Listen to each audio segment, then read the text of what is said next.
कई बार 7th house में अगर इन तीनों में से कोई प्लैनेट बैठा है तो क्या ये जैसे केतु की बात कर लो, केतु डिटैचमेंट का कारक हो जाता है, तो क्या वो अलग कर देता है? होता तो चैलेंज है, लेकिन इसका ये बिल्कुल मतलब नहीं है कि तलाक ही होगा, सेपरेशन ही होगी, नहीं।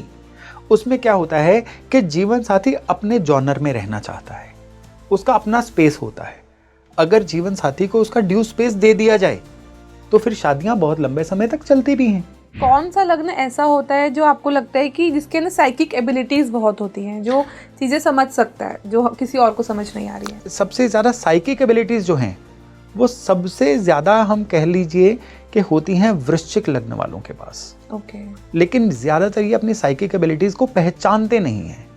जितना जल्दी ये पहचानना शुरू कर देते हैं, जीवन में राइज करना शुरू कर देते हैं। सपोज करिए कि किसी बहुत बड़े पॉलिटिशियन या किसी बहुत बड़े इंडस्ट्रियलिस्ट के घर में कोई बच्चा पैदा हुआ, ठीक उसी समय पे उसी बर्थ चार्ट के साथ किसी गरीब के घर में भी बच्चा पैदा हुआ। दोनों के जीवन में कुंडली सेम है, लेकिन डेस्टिनी का तो कई गुना ज्यादा फर्क आ गया। फर्क दिखेगा उस मैजिक त्रिकोण से। कौन सा त्रिकोण? बच्चा और माता पिता। ओके।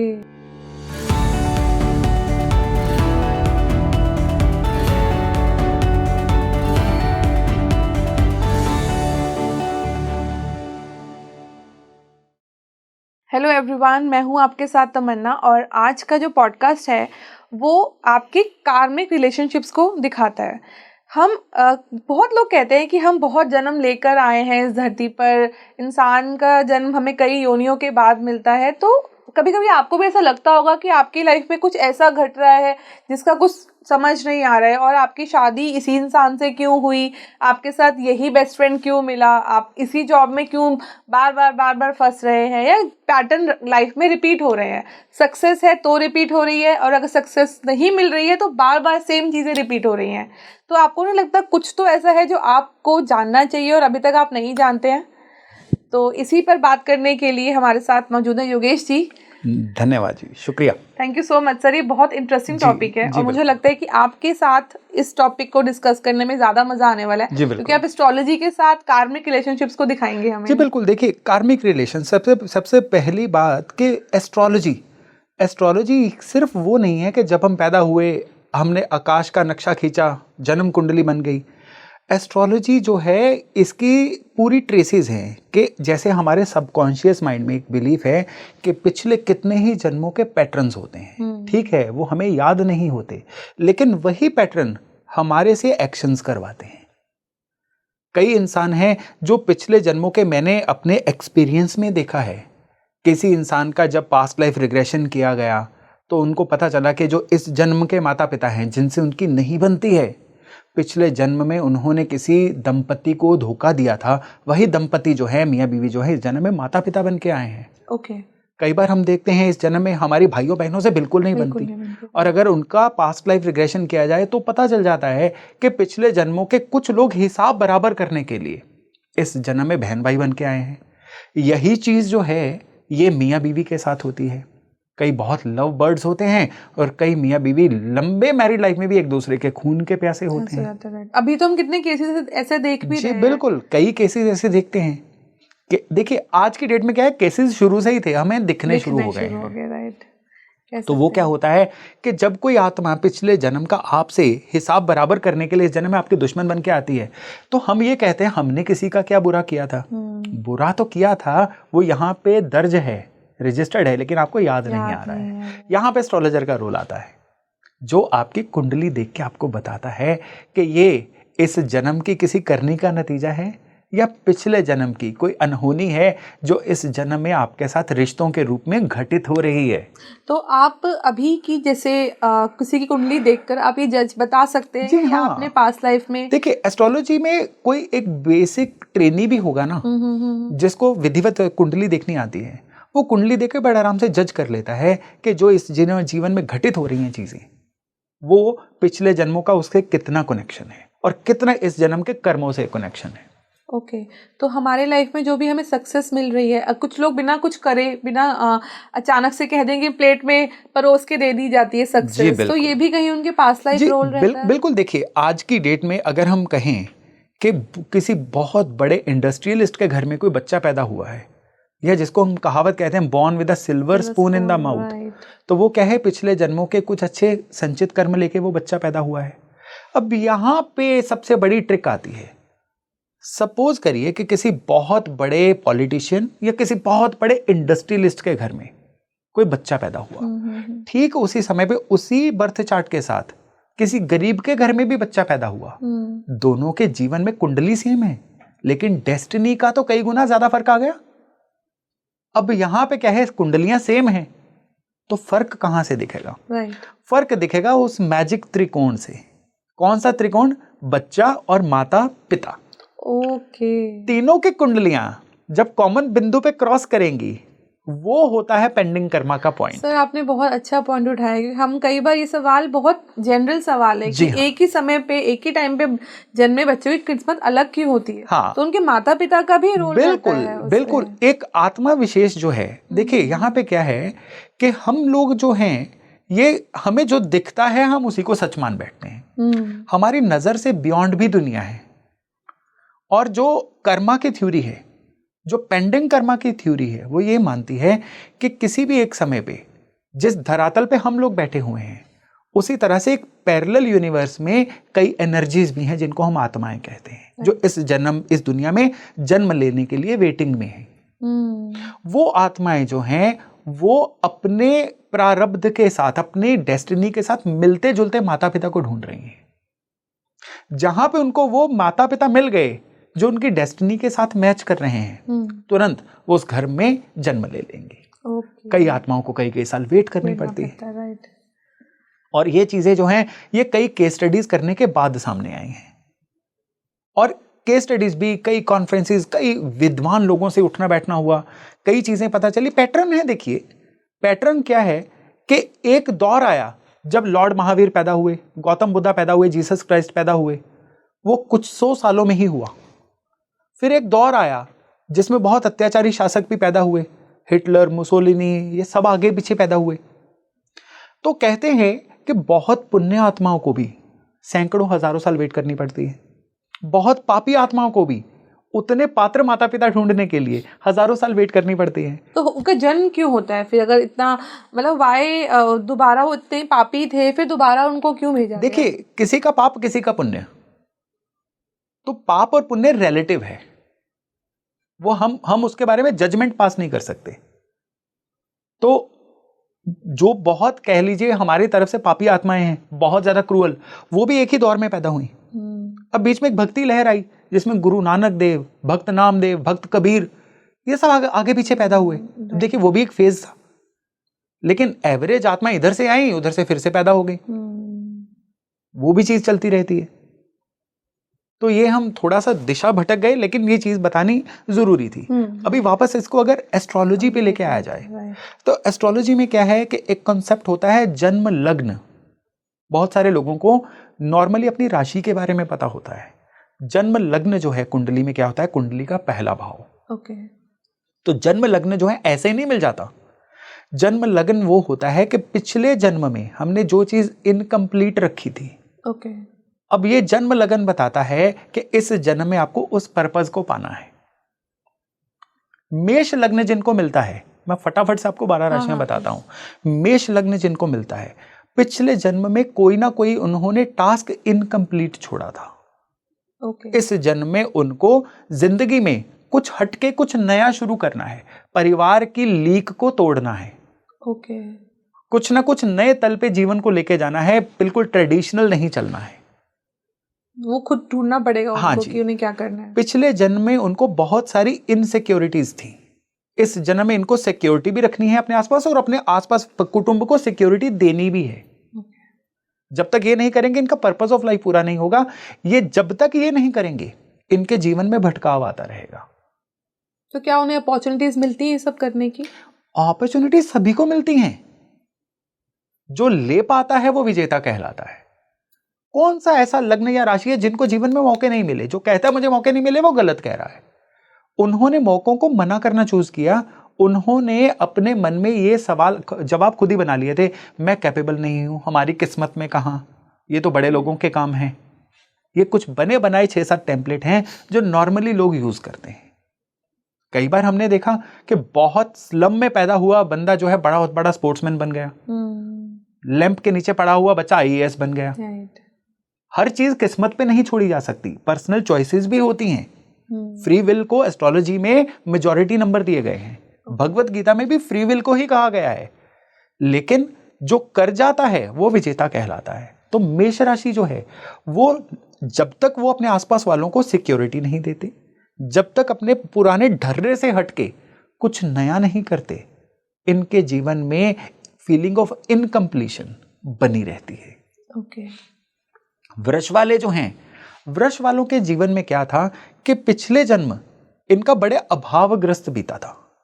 इस जन्म में जो वृष लग्न मिला है इनको अपने जीवन में कुछ ना कुछ अपनी बिलोंगिंग्स बनानी है, पोजेशंस बनानी है, जिसको ये कह सकें हाँ ये मेरा है, ये मेरा घर है, ये मेरी गाड़ी है, ये चीज मैंने बनाई है।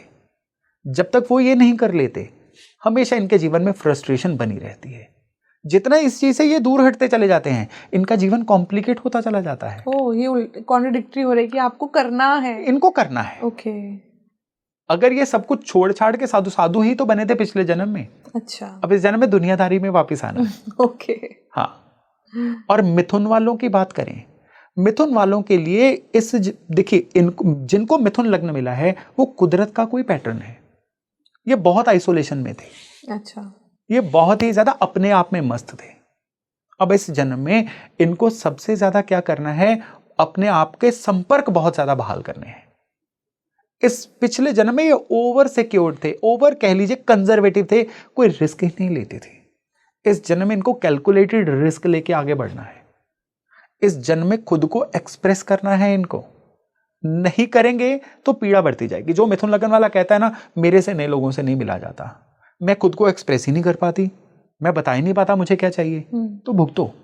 ओके। कुदरत ने मिथुन लगन दिया ही इसलिए था, अभ्यास करके इन चीजों को सही करो। ओके। नहीं करोगे तो दुख होगा। ठीक है। अगर कर्क वाले हैं, कर्क वालों को ये जन्म इसलिए मिला है कि पिछले जन्म में इन्होंने बहुत सारे लोगों से सहायताएं दी थी, बहुत सारे लोगों ने इनको जीवन में आगे बढ़ने में मदद की थी। अब पे बैक करने का समय है। Unconditionally extending your help to people, समाज सेवक बन जाएं, अनकंडीशनली किसी के भी साथ उठ के खड़े हो जाएं, लोगों की हेल्प करें और बिना फल की इच्छा किए, तो इनके जीवन में बड़े सारे पैटर्न सेट होने शुरू हो जाते हैं। कर्क लग्न वाले जितना ज्यादा लोगों से हेल्प सीख करते रहेंगे ना, कोई आए मेरी मदद कर जाए, हमें तो कोई पूछता ही नहीं है, हम तो लोगों के लिए करते रहते हैं, उतने कर्क लग्न वाले डिप्रेशन का शिकार होंगे, उतना ये अपने शरीर को रोगी कर लेंगे। और जितना ये लोगों के साथ हेल्पफुल रहेंगे, उतना ये लंबा भी जिएंगे और उतना खुशहाल जीवन भी जिएंगे।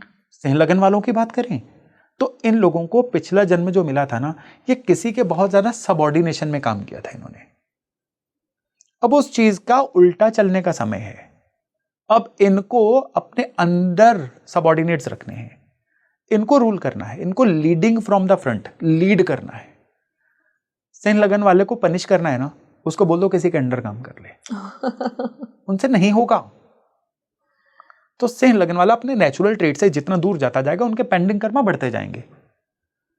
अब कन्या राशि, कन्या राशि वालों को सबसे पहली बात तो ये है कि मैं, मी, हम, बस इसके इर्द गिर्द ये घूमते रहेंगे।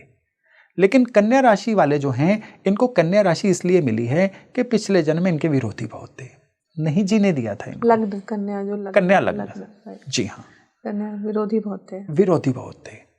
ये इस जन्म में भी जितना ज्यादा लोगों के साथ 1-to-1 फाइट में इन्वॉल्व होते रहेंगे, उतना मीडियोकर बनते रह जाएंगे। जितना ये इस जन्म में लोगों को इग्नोर करके आगे बढ़ते रहेंगे, बिना कोई कंप्लेंट किए, अंडरलाइन कर लीजिए कंप्लेंट वर्ड को, उतना ये इस जीवन में ग्रोथ लेते रहेंगे। बड़ा मुश्किल काम बता रहे हैं सर आप। तुला वालों को भी इस जन्म में एक पर्पस वाइज ये लग्न मिला है। जिनको तुला लग्न मिला है ना, उन्होंने पिछले जन्म में कोई भी काम जो कुदरत ने इनको काम दिया, जो समाज ने इनको काम दिया, कभी ढंग से पूरा नहीं किया। इन्होंने क्वालिटी वर्क नहीं किया। अब इस जन्म में क्वालिटी वर्क करने का समय आया है, क्वांटिटी को छोड़ दो।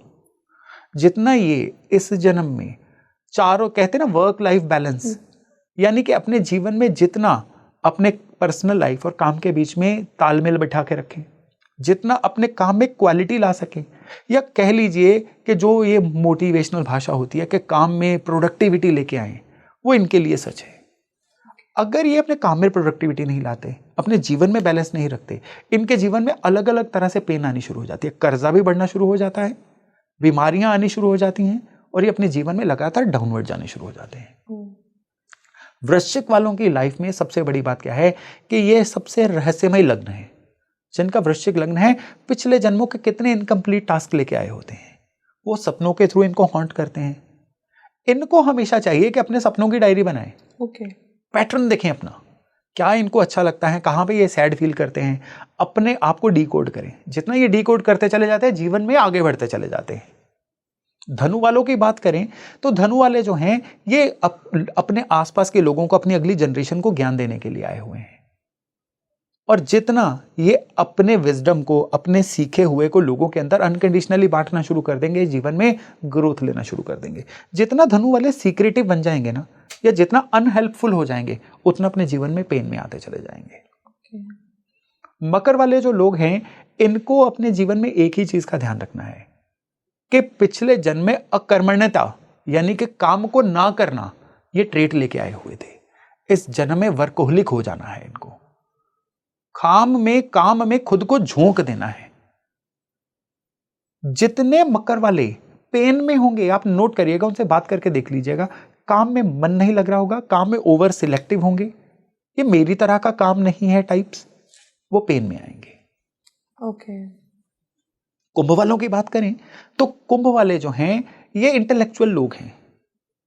ये जितना ज्यादा मैनुअल कामों में जाएंगे, उतना ज्यादा जीवन में पेन में आते जाएंगे। जितना अपने काम में इंटेलेक्चुअलनेस ऐड करते जाएंगे, ये उतना अपने जीवन में ग्रोथ लेते जाएंगे। फिर पिछले जन्मों की अच्छी एनर्जीज इनका साथ देना शुरू कर देंगी। और अगर मीन वालों की बात करें तो मीन वालों को पिछले जन्म में हर चीज से चिपकने की आदत थी, इस जन्म में लेट गो देना है। जो चीज इनको जीवन में पूरा एफर्ट करने के बाद नहीं मिल रही है ना, मैं ये नहीं कहूंगा छोड़ दो उसको, रास्ता चेंज करो। जितना एक ही रास्ते को पकड़ के, एक ही टारगेट को पकड़ के चलेंगे, उतना ये जीवन में पेन में आते चले जाएंगे।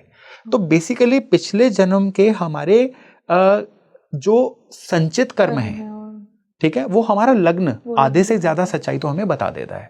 बाकी आधी चीजें कुंडली के अन्य योग हैं जो हमें बताते हैं। ओके सर, आप हम लग्न की बात कर रहे हैं और मुझे ऐसा लग रहा है कि मुझे सवाल पूछ लेना चाहिए कि कौन सा लग्न ऐसा होता है जो आपको लगता है कि जिसके अंदर साइकिक एबिलिटीज बहुत होती हैं, जो चीजें समझ सकता है, जो किसी और को समझ नहीं आ रही है। देखिए, यहाँ पे सबसे ज्यादा साइकिक एबिलिटीज जो हैं, वो सबसे ज्यादा हम कह लीजिए कि होती हैं वृश्चिक लग्न वालों के पास। लेकिन ज्यादातर ये अपनी साइकिक एबिलिटीज को पहचानते नहीं हैं। जितना जल्दी ये पहचानना शुरू कर देते हैं, जीवन में राइज करना शुरू कर देते हैं। दूसरे नंबर पे कुंभ वाले और तीसरे नंबर पे मिथुन वाले, इन तीनों के पास साइकिक एबिलिटीज बाकियों से बहुत बेहतरीन होती हैं। सर, अब हम लोग पास्ट लाइफ पे थोड़ा सा गए थे, तो मेरे को लगता है कि हमें एक बार फिर से कार्मिक और पास्ट लाइफ पे बात करनी चाहिए, क्योंकि मेरे सामने कई ऐसे केसेस हैं। अगर मैं आपको थोड़ा सा हम डिटेल में बात करते हैं, आपने भी कई ऐसे केसेस देखे होंगे जब कोई दो लोग हैं आपस में 10 साल 15 साल स्कूल कॉलेज से एक साथ चल रहे हैं, उनका प्लान है शादी करने का, लेकिन समहाउ कुछ ऐसा होता है कि वो शादी नहीं कर पाते। इसकी उनके कौन से पास्ट लाइफ कर्मा या कार्मिक बंधन था जो उन्हें अलग कर देता है? देखिए, सबसे पहली तो बात यह है कि कोई भी इंसान जब हमारे जीवन में होता है ना, और बहुत गहरे से हमारे जीवन को प्रभावित कर रहा होता है through love relationship, through DNA relationship, वो सीधा सीधा पिछले जन्म का कोई कैरी फॉरवर्ड होता है। लेकिन यहां पे पेंडिंग कर्मा का कॉन्सेप्ट सबसे जल्दी आगे आता है। क्या पेंडिंग कर्मा का कॉन्सेप्ट होता है, पहले कॉन्सेप्ट समझ लीजिए, फिर मैं कुंडली का योग बताऊंगा वो कहां से देखना होता है। कॉन्सेप्ट ये है कि पिछले जन्म का कोई ऐसा इंसान जो इस जन्म में कोई हिसाब बराबर करने के लिए आया है, जब उसका हिसाब चुकता हो जाता है, वो अपने आप इस जीवन से निकल जाता है, चला जाता है, कैसे भी जाए, रूठ के जाए, किसी और कारण से जाए, और जब तक वो हिसाब पूरा नहीं होता वो साथ ही रहता है। सपोज करिए कि कोई मियाँ बीवी हैं, मैंने कई ऐसे कपल्स देखे, वो कहते हैं जी हमारी शादी को 45 साल हो गए, झेल रहे हैं एक दूसरे को, ना छोड़ पा रहे हैं ना रह पा रहे हैं।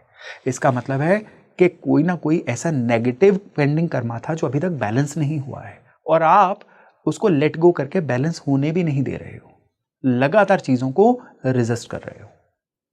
कई बार क्या होता है कि आप किसी दोस्त की इतनी मदद करते हो तन मन धन से, लेकिन बाद में एकदम से क्या होता है कि एक ऐसा समय आता है कि वो इंसान आपको पहचानने से भी मना कर देता है, एकदम आपकी लाइफ से निकल जाता है। लेकिन उसके जाने के बाद आपके जीवन में सारे काम बनने शुरू हो जाते हैं। वो ये था कि उसने आपसे पिछले जन्म का कोई कर्जा लेना था, लेके गया, वो लेके गया, अब आपका कर्जा चुकता हुआ, आपका जीवन बनना शुरू हो गया, कर्मा बैलेंस हो गया। कर्मा बैलेंस हो गया।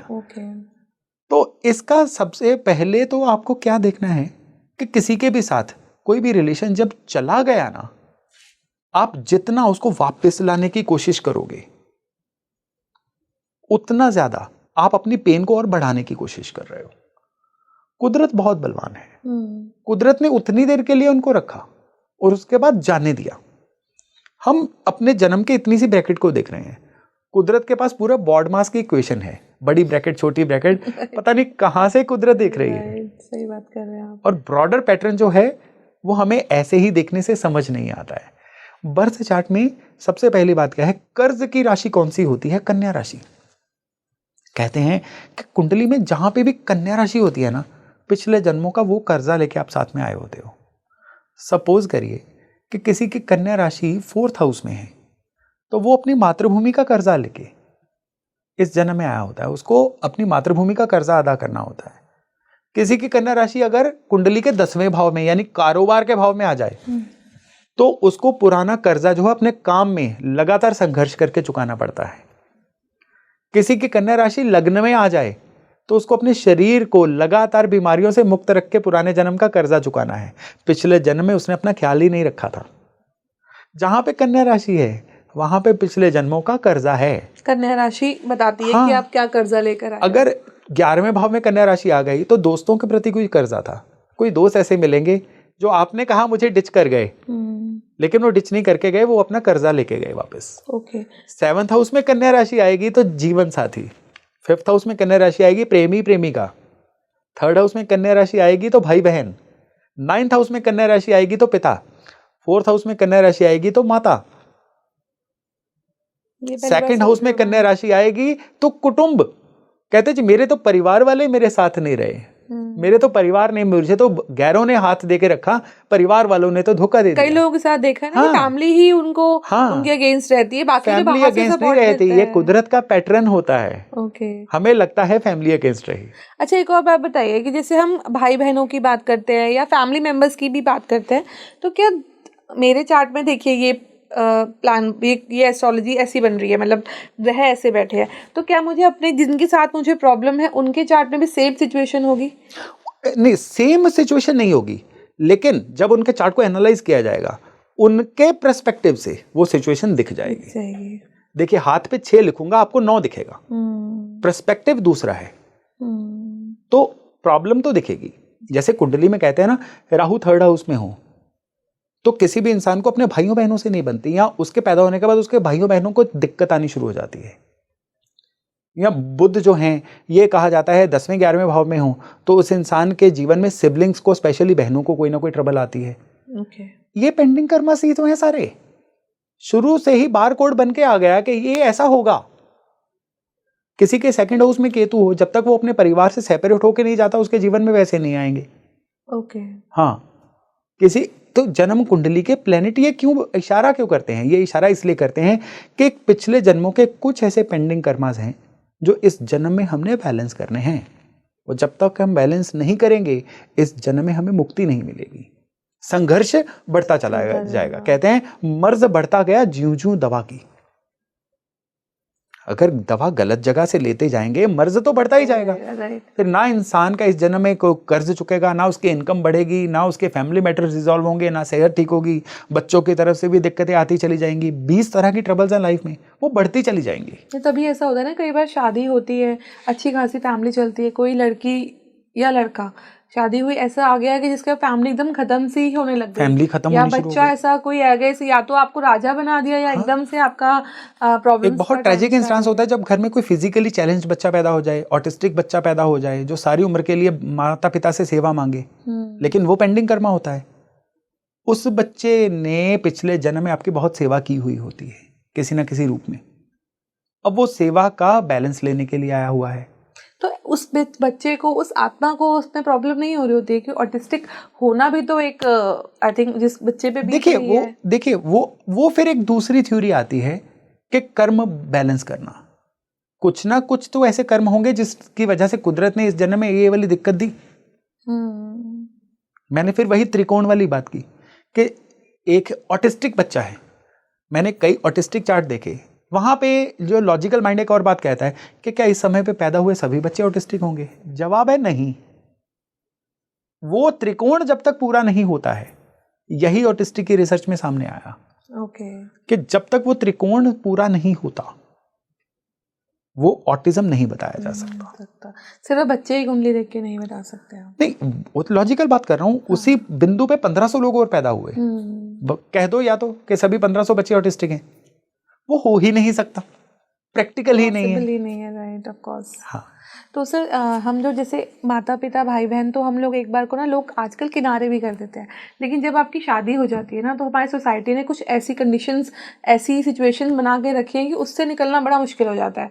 ठीक है, आप अनमैरिड हो, लिव इन में हो, सब चलता रहता है, आप कभी भी छोड़ सकते हो, but when you are married, एक बार शादी करें तो निकलना बहुत मुश्किल है। ऐसा क्या उन लोगों का भी कोई कार्मिक बंधन होता है कि अच्छा इंसान मिल रहा है, और कैसे जज कर सकते हैं कि जो आपका पार्टनर है वो कोई कार्मिक रिलेशनशिप लेकर ही आपके साथ जुड़ा है? क्या ये भी कुंडली बताती है? देखिए, सबसे यहाँ पे मैटर आ जाता है मैच मेकिंग का। अनफॉर्चुनेटली लोगों ने मैच मेकिंग को सिर्फ गुण मिलान तक सीमित कर दिया। 90% लोग यही जानते हैं। हाँ, 36 में से 18 गुण मिल गए, हाँ कर दो, thanks to the mobile apps कि आप सिर्फ इनपुट डालो और 30 सेकंड के अंदर मैच मेकिंग पूरी हो गई। मैच मेकिंग का कॉन्सेप्ट इतना नैरो है ही नहीं। अगर कोई दो लोगों की आपस में मैच मेकिंग करनी है तो उसमें ये जो अष्टकूट मिलान है, 36 में से गुण मिलाने वाला, ये टोटल मैच मेकिंग का 5% है। वो लोग तो 100% उसी को ही मानते हैं। लोग 100% उसको मानते हैं। उसके बाद इंडिविजुअल चार्ट्स देखने होते हैं। उसके बाद बाकी प्लैनेट्स एक दूसरे के साथ टैली कर रहे हैं कि नहीं, वो देखना होता है। और ज़रूरी नहीं है बहुत टैली करें। जहाँ पे टैली नहीं कर रहे हैं वहाँ पे क्या किसी डोनेशन से, किसी चीज़ से इस एनर्जी को थोड़ा सा कम किया जा सकता है, इतना देख के हाँ कर दी जाती है।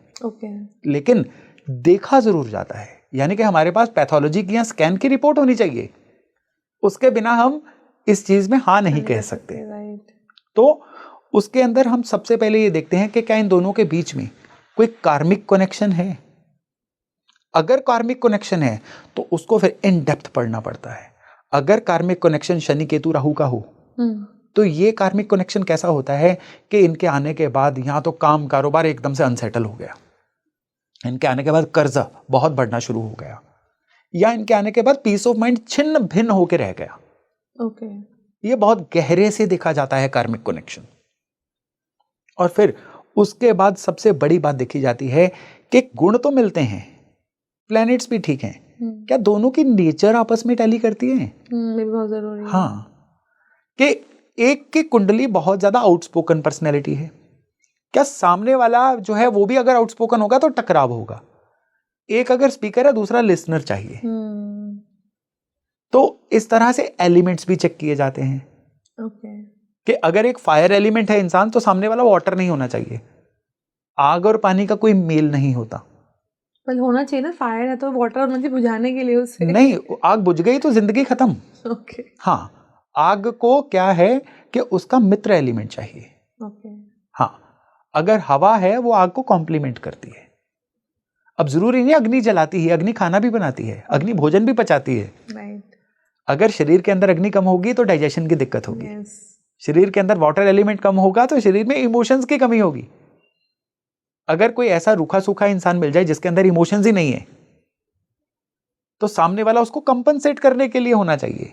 ये सारी थ्योरी है मैच मेकिंग की, और ये पेंडिंग कर्मास को देखे बिना या कुंडली को कार्मिक कनेक्शन से मिलाए बिना पता ही नहीं चल सकता। तो सर आपने शनि केतु और राहु की बात करी कि 3 प्लैनेट्स हैं। जो दिखाते हैं कि आपका कार्मिक कनेक्शन कैसा हो सकता है। तो मैं एक सवाल आपसे ये पूछना चाहूँगी कि कई बार 7th हाउस, जहाँ तक मैं जानती हूँ, मैरिज को दिखाता है। कई बार 7th हाउस में अगर इन तीनों में से कोई प्लैनेट बैठा है तो क्या ये, इस केतु की बात कर लूँ, केतु डिटैचमेंट का कारक हो जाता है, तो क्या वो अलग कर देता है? किस तरह के सेपरेट हो जाते हैं लोग, क्या करते? देखिए, केतु नो डाउट शादी के घर में होता तो चैलेंज है, लेकिन इसका ये बिल्कुल मतलब नहीं है कि तलाक ही होगा, सेपरेशन ही होगी, नहीं। उसमें क्या होता है कि जीवन साथी अपने जॉनर में रहना चाहता है, उसका अपना स्पेस होता है। अगर जीवन साथी को उसका ड्यू स्पेस दे दिया जाए तो फिर शादियां बहुत लंबे समय तक चलती भी हैं। लेकिन यहां पे एक चीज जरूर होती है कि केतु को इग्नोर नहीं किया जा सकता। यहां पे केतु को समझ लो तो केतु जो है शादीशुदा जिंदगी को चला देगा। केतु को इग्नोर कर दो तो शादीशुदा जिंदगी नहीं चल पाएगी। जीवन साथी की अपनी हैबिट्स होंगी, जीवन साथी का जीवन को टैकल करने का अपना तरीका होगा। सिर्फ केतु के 7वें भाव में देखा बोलते हैं इनकी शादी नहीं चलेगी, हाँ, बिल्कुल गलत है। कई लोगों से ऐसा नहीं होता है। अगर कोई लोग कहते हैं कि हमने ऐसा देखा है तो उनको बोलिए अपना सैंपल साइज बढ़ाइए, 4 कुंडलियां देख के मत बोलिए। और उसके बाद राहु जब होता है तो जीवन साथी मूडी होता है। अच्छा, राहु जब होता है तो जीवन साथी जो है वो रिश्तों को बहुत अहमियत देने वाला नहीं होता है। तो ऐसे केस में उससे बहुत ज्यादा एक्सपेक्टेशन रखना ये दिक्कत में डाल देता है। लेकिन राहु जब 7th हाउस में होता है तो इतना जरूर होता है कि जीवन साथी एम्बिशियस होता है, उसकी एम्बिशंस में अगर आप हेल्पफुल रहो तो शादियां बहुत अच्छे से चलती हैं। शनि हो 7th हाउस में तो शनि उम्र में बड़ा प्लेनेट है, सयाना प्लेनेट है। कई बार तो देखा गया है कि जीवन साथी उम्र में बड़ा होता है, एक कंसिडरेबल फर्क होता है।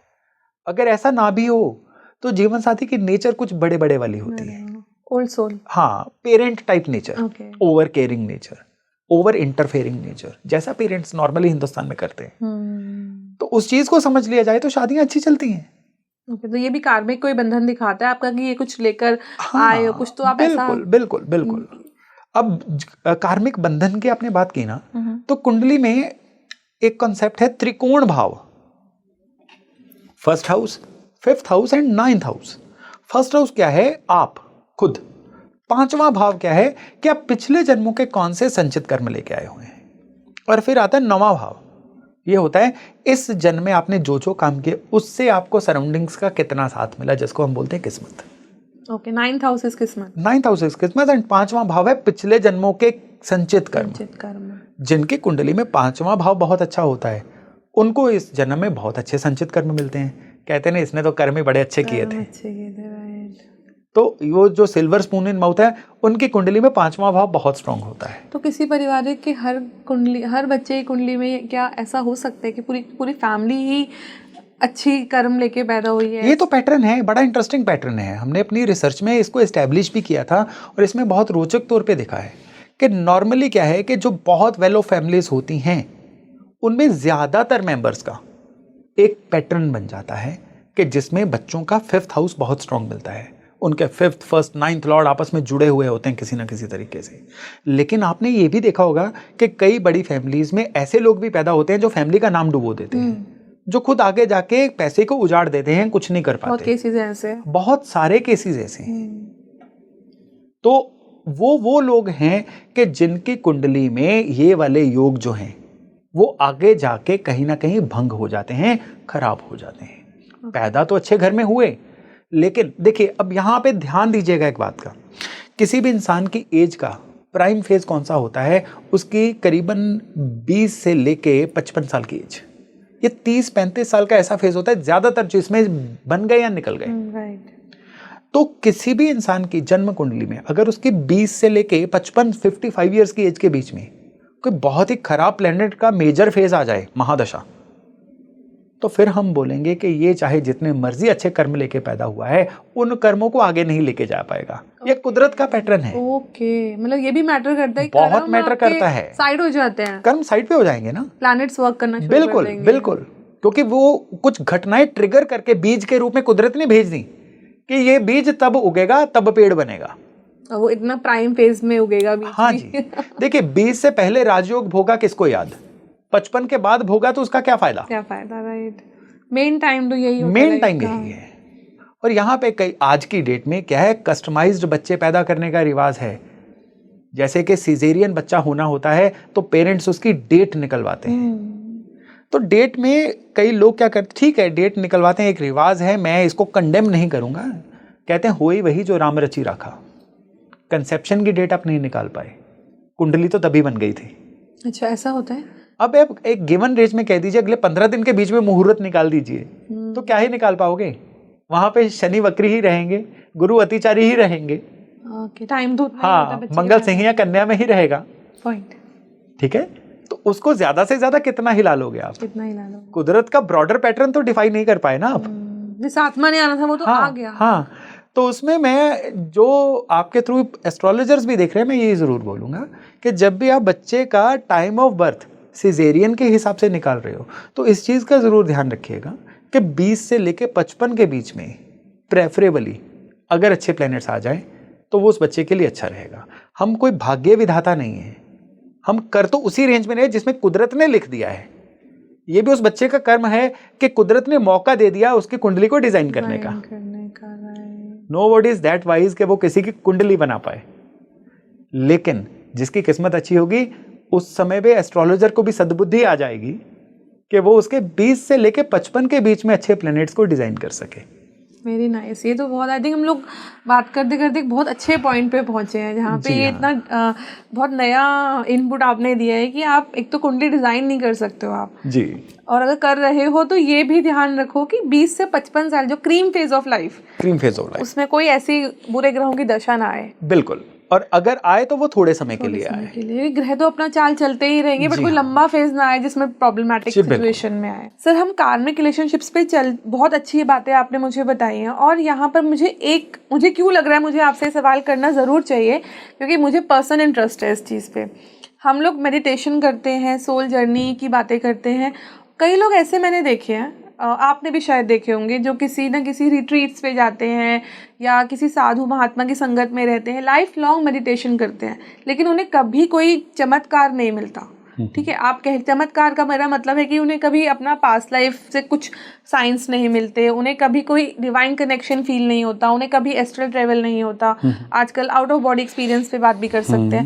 लेकिन कई लोग ऐसे होते हैं जिन्हें बिल्कुल एकदम नौसिखिया है, बिल्कुल उन्हें कुछ नहीं आता। कहते हैं ना, इग्नोरेंस इज अ ब्लिस वाला, बिल्कुल बैठ गए हैं और अचानक से एक कनेक्शन बन गया और उनको कुछ ऐसा मिला जिसके लिए लोग उन्हें जो किसी को अभी तक नहीं दिखता, एस्ट्रल ट्रेवल हो गया, डिवाइन से कनेक्शन हो गया।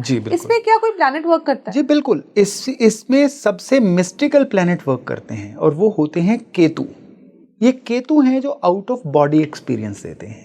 ये केतु हैं जो सोल की जर्नी का एक्सपीरियंस किसी इंसान को देते हैं। अब एक बात बताइए, हर कोई राजा नहीं बन सकता, हर कोई टीम इंडिया का कैप्टन नहीं बन सकता, राइट, हर कोई हर पोजीशन पे नहीं जा सकता। तो लाइफ एक मिक्स बंच है। तो उसमें जो लोग अच्छे केतु वाले होंगे उनको ये वाले जो एक्सपीरियंस आपने बोले, जितने मिस्टिकल एक्सपीरियंस है वो जरूर होंगे। यहाँ पे मैं आपको एक विशेष बात है जो मैंने ओशो की बुक से पढ़ी थी, मैं बुक का नाम याद नहीं कर पा रहा हूँ। हाँ, मैं कहता आंखें देखी, अगर ये बुक किसी को मिले ज़रूर ऑर्डर करिए। तो उसमें ओशो रजनीश ने बहुत बढ़िया चीज़ बताई थी कि उन्होंने अपने पिछले जन्म जो है अपनी मेडिटेशन के द्वारा देखा था, और वो था 13वीं सदी में। ओके। और 13वीं सदी में वो अपने जन्म में 40 दिन के उपवास पे थे। अब ध्यान से इस बात को समझिएगा, आपकी बात की कंटिन्यूटी में मैं बता रहा हूँ। वो 40 दिन के उपवास में थे और किन्हीं कारणों से उस उपवास के 37वें दिन उनकी मृत्यु हो गई थी। ओके। क्योंकि Osho was a prime soul, उनको दोबारा से इस जन्म में आने के लिए 700 साल वेट करनी पड़ी। और जब ये कहते हैं, मुझे मेरे पेरेंट्स बताते हैं कि जब मैं पैदा हुआ तो तब 3 दिन तक मैंने कुछ नहीं खाया था। यानी उस व्रत के अभी 3 दिन बाकी थे। राइट। मैंने 3 दिन कुछ नहीं खाया था और चौथे दिन अचानक से कुछ हुआ, मैं रोना भी शुरू हो गया, मैंने दूध पीना भी शुरू कर दिया, क्योंकि तब उस व्रत की अवधि पूरी हो गई थी। तो ये सोल की जर्नी है कि सोल जब एक जन्म में थी, एक जन्म से दूसरे जन्म के बीच में चाहे 650 साल बीत गए, 700 साल बीत गए, सोल के लिए वो एक पल के बराबर थे। सोल ने कॉन्टिन्यूटी में अपनी जन्म को वहीं लेना है जब उसने पिछले जन्म में आंखें मूंदी और इस जन्म में आंखें खोली। उसके बीच में जो घटित हुआ वो इस तल का नहीं है, उसकी एक अलग जर्नी है जो यहाँ पे चर्चा का भी विषय नहीं है। यहाँ पे सारा चर्चा का विषय मंडेन जर्नी, पृथ्वी की जर्नी। तो इस जन्म में कोई भी इंसान शुरुआती दिनों में भी जो एक्सपीरियंस लेता है वो इन कॉन्टिन्यूटी टू लास्ट बर्थ होता है। कई बच्चे हैं जो जन्म की शुरुआत से बड़े बीमार पैदा होते हैं, वो कॉन्टिन्यूटी है पिछले जन्म की। कुछ बच्चे हैं जिनके पैदा होते ही घर में लहर बहर हो जाती है, वो भी कॉन्टिन्यूटी है पिछले जन्म की। तो जीवन जो है एक कॉन्टिन्यूटी में चल रहा है। और हम सिर्फ उसको इसी संदर्भ में देखते हैं, ये बच्चा कब पैदा हुआ, इसके बाद क्या हुआ। कुदरत उसके बहुत बड़े लेंस से देख रही है उसको। कुदरत के लिए वो एक कॉन्टिन्यूटी का पैटर्न है और इसको डिकोड जो है एस्ट्रोलॉजी के थ्रू बड़े अच्छे से किया जा सकता है। तो आपका आई थिंक जिसका केतु काफी स्ट्रांग है तो वो आसानी से जान भी सकता है और वो उस डिवाइन से कनेक्ट भी कर सकता है। जी हाँ, देखिए, लेकिन खाली केतु को लेके बात नहीं बनेगी। केतु का किस प्लेनेट से कनेक्ट हो रहा है। केतु का जुपिटर से कनेक्शन होगा तो ये मिस्टिकल जर्नी बड़ी आसानी से डिकोड हो जाती है। केतु का शनि से कनेक्शन होगा तो ऐसी जर्नी जो है काम कारोबार के बाद, उस इंसान के करियर के बाद एक्सप्लोर होती है। केतु का बुध से कनेक्शन होगा तो ऐसे लोग हैं कि किसी ना किसी तरह के फिजिकल डिफॉर्मिटी लेके आएंगे लेकिन अपने जीवन में कुछ अच्छा एक्सपीरियंस ले जाएंगे। केतु का मंगल से कनेक्शन होगा तो भी जो एक्सपीरियंसेस हैं बड़े लाउड होंगे। केतु का शुक्र से कनेक्शन होगा तो नॉर्मली देखा जाता है कि किसी रिलेशनशिप में दिक्कत के बाद इंसान को मिस्टिकल एक्सपीरियंसेस होते हैं। तो केतु का चंद्र से कनेक्शन होगा तो ऐसे लोग जो हैं थॉट प्रोसेस में कह लीजिए कि नॉर्मल बिहेव नहीं कर पाते, लेकिन अगर वो ट्रांस में जाना शुरू कर दें, अगर वो आइसोलेशन में जाना शुरू कर दें तो फिर उनके जो एक्सपीरियंस है आउट ऑफ द वर्ल्ड होने शुरू हो जाते हैं। तो इसमें जो 8th हाउस हम लोग कहते हैं कि मिस्टिकल और अकल साइंस का होता है या रहस्य होता है, तो क्या उनका भी कुछ उस हाउस का कुछ कनेक्शन रहता है? बिल्कुल, 8th हाउस का बहुत गहरे से कनेक्शन होता है। 8th हाउस का 12वें भाव का दोनों का कनेक्शन होता है। 12वां भाव होता है दुनिया से कट के आइसोलेशन में कुछ ना कुछ अच्छा एक्सपीरियंस करना, और जो 8वां भाव होता है वो होता है ओकल्ट एक्सपीरियंस, इस दुनिया के हमारी पहुंच के बाहर का एक्सपीरियंस, इंफ्रासोनिक एक्सपीरियंस, जो नॉर्मली हमारी 5 सेंसेस जो हैं जिसको एक्सपीरियंस नहीं कर पाती हैं। लेकिन ये सारी चीजें कहाँ पे होती हैं? मेडिटेशन के द्वारा घटित होती हैं। तो नॉर्मल इंसान के हाथ में देखिए क्या है, आप कुंडली अपनी नहीं देख पाते हो तो क्या कि आप किसी ऐसे इंसान की तलाश करो जो कुंडली देख पाए, बाद की बातें हैं। मेडिटेशन करना तो आपके हाथ में है। आपका केतु में भी किसी ऐसे मोड में है जहां पे बहुत एक्टिव नहीं है, तो आपको चिंता करने की क्या जरूरत है? आइसोलेशन में जाना तो शुरू करो। किसी को एक्सपीरियंस जो 6 महीने में होगा आपको 1 साल में हो जाएगा। होगा जरूर। हर एक का केतु जो है वो एक्टिवेट हो सकता है। किसी को समय थोड़ा ज्यादा लगेगा, किसी का एफर्ट थोड़ा ज्यादा लगेगा। अगर आप अपने आप को झोंकने के लिए तैयार हो, एफर्ट करने के लिए तैयार हो, तो फिर आपका केतु आपको मिस्टिकल जर्नी करवाने की वेट भी कर रहा है। और एक बार ये मिस्टिकल जर्नी हो गई तो जीवन की कितनी गांठें खुलनी शुरू हो जाती हैं, कितनी तहें खुलनी शुरू हो जाती हैं, कितनी समस्याओं के कारण समझ आने शुरू हो जाते हैं, और निवारण गिफ्टेड होता है साथ में, निवारण साथ में आते हैं। अब खुद ही समझ जाते हो। जी हाँ। तो वही होता है ना, जो लोग अचानक से मेडिटेशन बैठे कुंडलिनी एकदम एक्टिवेट हो गई या उनका थर्ड आई एक्टिवेट हो गया, उन्हें पता भी नहीं होता। They were not practicing for it. बिल्कुल, वो घटित हो जाता है। वो एकदम से हो जाता है। आई थिंक वो डिवाइन है। Thank you so much sir. Thank you. धन्यवाद जी, शुक्रिया।